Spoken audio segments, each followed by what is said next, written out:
আর্জেন্টিনাকে হারিয়ে বিশ্বকাপের ট্রফি এখন স্পেনের হাতে। মাঠের লড়াই শেষ হলেও সোশ্যাল হ্যান্ডেলে চলছে নানা মাত্রিক ম্যাচ রিভিউ। সাধারণ দর্শকদের পাশাপাশি তাতে তাল মিলিয়েছেন বাংলাদেশের তারকারাও। কেউ উল্লাসে, কেউ হতাশায়, কেউ আবার ঠাট্টায় মেতেছেন। যদিও সব ছাপিয়ে ফের আলোচনায় পরিমণির বিয়ে করা না করার প্রসঙ্গ।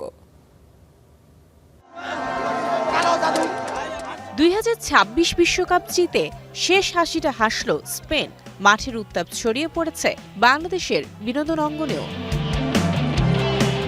ফাইনাল শেষ হতেই নতুন বিশ্ব চ্যাম্পিয়ন স্পেনকে অভিনন্দন জানান ঢালিউড কিং শাকিব খান।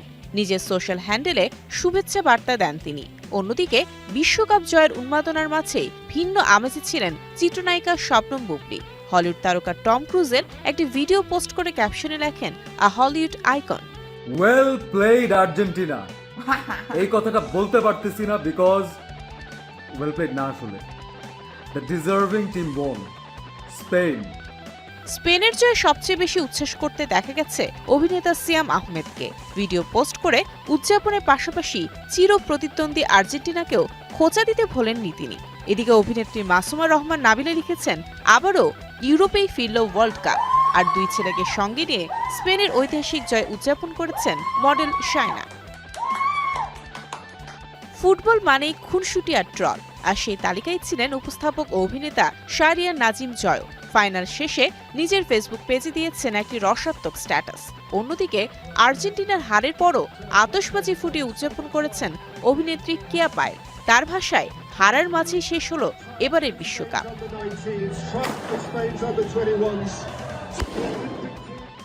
তবে মেসির বিদায় আবেগাপ্লুত হয়েছেন ছোট পর্দার অভিনেত্রী নাদিয়া।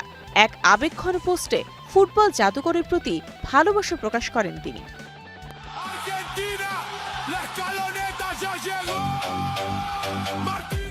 সবচেয়ে বড় চমক আর মজার ঘটনা ঘটিয়েছেন ঢাকাই সিনেমার আলোচিত নায়িকা পরিমণি। বিশ্বকাপ জিতলে আর্জেন্টিনার আনন্দে আবারও বিয়ের পিঁড়িতে বসবেন এমন ঘোষণা আগেই দিয়েছিলেন, কিন্তু ট্রফি স্পেনের ঘরে ওঠায় সেই ঘোষণাও আর বাস্তব হলো না। ম্যাচ শেষে ফেসবুক স্ট্যাটাসে মিলেছে স্বস্তির ইঙ্গিত। বিশ্বকাপের ফাইনাল শেষ হয়েছে, কিন্তু তারকাদের পোস্ট ঘিরে আলোচনার ম্যাচ এখনো চলছে। পরিমণির বিয়ে থেকে মেসির বিদায়, সব মিলিয়ে 2026 বিশ্বকাপের এই ফাইনাল শোবিজেও রেখে গেল ভিন্ন এক গল্প। মারিয়া হোসেন, স্টার এন্টারটেইনমেন্ট।